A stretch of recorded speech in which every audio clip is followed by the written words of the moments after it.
Welcome to JK mix YouTube channel और JK mix YouTube channel आपलोक स्वागतम जानाइছোঁ और আজি मैं आहिছোঁ मोर रबार बागान रबार प्रथम मुख खुलिम बुली और केनेকৈ मुख खुलिছোঁ ताके आपलोকক অকমান দেখুৱাবৰ কাৰণে চেষ্টা কৰিছোঁ।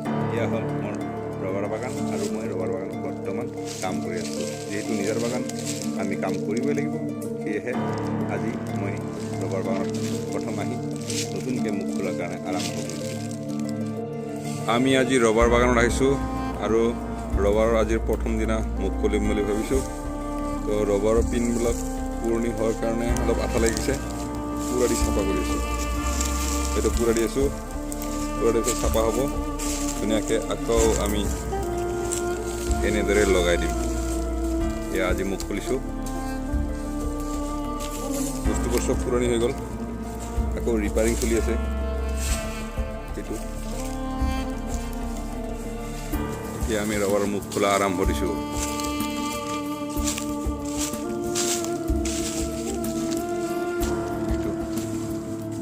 নমুনা যাত্ৰা আৰম্ভ কৰিছোঁ আজি।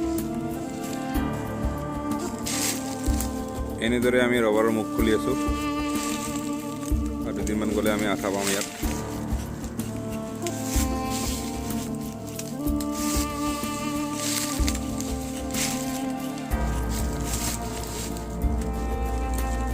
আমি বাতি লগাম আৰু পিন মাৰিব লগা আছে, পিন মাৰিম।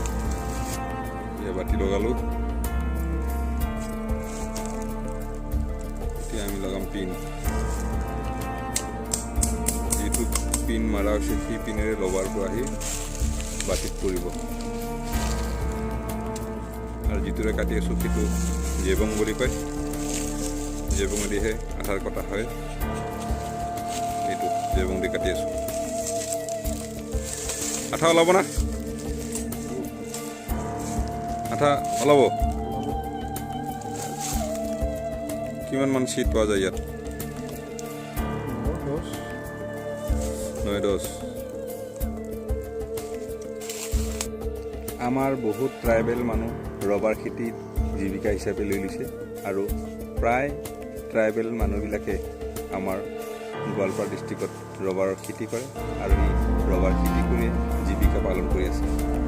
আৰু এই ৰবাৰটো যেতিয়া উৎপাদন হয় 120 টকা 30 টকা কিলো বিক্ৰী হয়। গতিকে মোৰো কেইটামান ৰবাৰ গছ আছে, সেই ৰবাৰ গছটো আজি কাটিম বুলি আৰম্ভ কৰিছোঁ। গতিকে আশীৰ্বাদ কৰিব যাতে কালে কুশলে এই বছৰ ৰবাৰ কাটিব পাৰোঁ। গতিকে আপোনালোকৰ আশীৰ্বাদে আমাৰ পুষ্পাঞ্জলি। গতিকে আমাক আশীৰ্বাদ কৰিব। জীৱনটো চলা বৰ কঠিন, সেয়ে আমি জীৱন সংগ্ৰাম কৰিবই লাগিব। জীয়াই থাকিবলৈ হ'লে আমি কাম কৰিবই লাগিব। সেয়েহে নিজৰ ৰবাৰ বাগানত নিজে অকণমান কামত ব্যস্ত হৈ আছোঁ। আজি যিহেতু আমি ৰবাৰ গছ প্ৰথম মুখ খোলাই আছোঁ, তাৰ কাৰণে আমি দিন দুপৰতেই আজি ৰবাৰৰ মুখ খোলাই আছোঁ। ইয়াক বিশেষকৈ আমি ৰাতিপুৱা ভাগত ৰবাৰটো কাটোঁ। ৰাতিপুৱা ভাগত ৰবাৰ কাটিলে অলপ আঠা বেছি পোৱা যায়। কোনোবা যদি নতুনকৈ ৰবাৰ কাটিম বুলি ভাবিছে তেতিয়াহ'লে আপোনালোকে ৰাতিপুৱা ভাগত ৰবাৰ কাটিব আৰু ৰাতিপুৱা ভাগত ৰবাৰ কাটিলে ৰবাৰ উৎপাদন বেছি হয়। আৰু যিহেতু প্ৰকৃতিৰ বস্তু ৰাতিপুৱা ভাগতেই ৰবাৰ কাটিলে বেষ্ট বুলি সকলোৱে ৰাতিপুৱা ভাগতে ৰবাৰ কাটে আৰু উৎপাদন বেছি পোৱা যায়। এই যে আপোনালোকক দেখুৱাই আছোঁ, এইখিনি মোৰ ৰবাৰ বাগান। আপোনালোকক কাষৰ পৰা দেখুৱাই আছোঁ, আকৌ দূৰলৈ গ'লে দেখি পাব। সেইফালে এটা মোৰ চৰকাৰী LP স্কুল আছে। আজি স্কুল বন্ধ আছিল। এতিয়া LP স্কুলটোৰ বহুত দূৰত আপোনালোকে দেখিব পাই আছে। এই LP স্কুলৰ কাষতে মোৰ ৰবাৰ বাগান।